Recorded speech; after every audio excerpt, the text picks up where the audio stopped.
My table of contents begins with Chapter 1, The Early Bird Gets the Worm. Growing up in Mercer County, New Jersey, I could always be found playing outside at all hours, generally jumping off a swing set to satisfy my adventurous spirit. My love of nature and performance naturally translated to sports, beginning with dance. Here, in my first show, I was excited to perform as Miss America. I never shied away from the camera. But my true love was with water, and I enrolled in swimming, beginning a 15-year career in the sport. If I wasn't in the pool, I could be found building elaborate sandcastles on the beach. On flat terrain, I channeled my inner David Beckham as a child prodigy. Well, maybe our careers didn't necessarily pan out the same.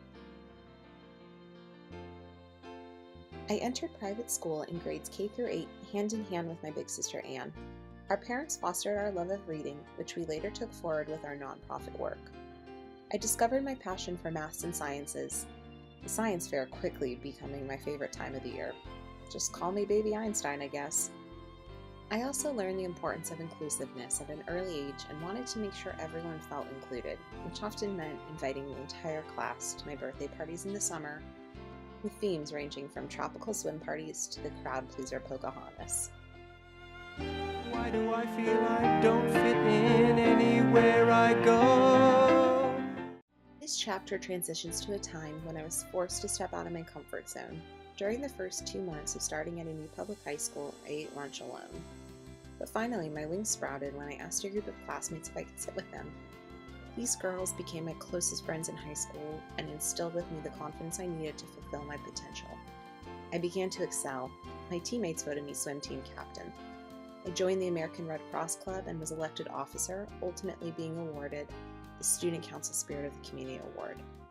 During our annual Washington seminar trip, I fell in love with Washington, D.C.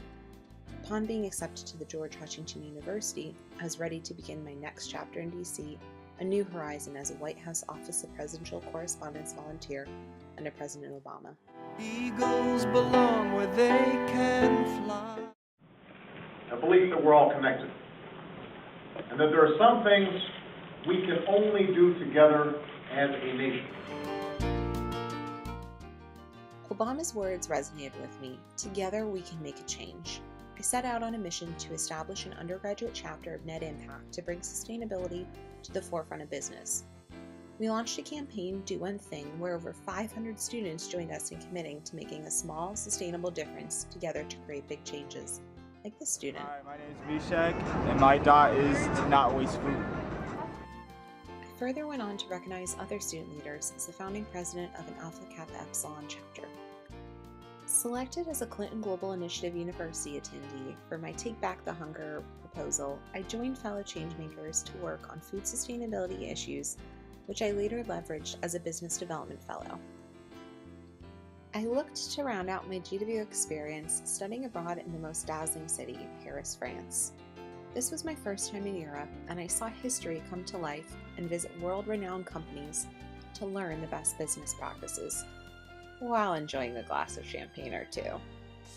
I concluded my time with a trip around the continent. Back to DC, I was ready to embark on a new adventure. Got to be where my spirit can run free. Entering Chapter 4, my spirit runs free as a young professional. I began my career at Barclays, quickly progressing and cultivating the careers of other technology colleagues and the nonprofit Per Scholas. We've had over 1,000 people at Barclays doing mock interviews, being a guest. Sometimes I just feel like a billboard for promoting the Barclays ways. I continue my sense of exploration by visiting new countries, like Norway with my sister, enjoying the beautiful terrain, and sometimes imagining the life of a Coca-Cola model. I sure haven't lost my theatrics. Back to our sporty roots, my sister challenged me to pursue running, working up from our first 5K to now completing 5 half marathons together. Maybe we should stop dressing alike to avoid being confused as twins, though. But now, even when nature knocks me down, I know my spirit runs free to keep pursuing my dreams. Next up on my journey, the Johnson MBA.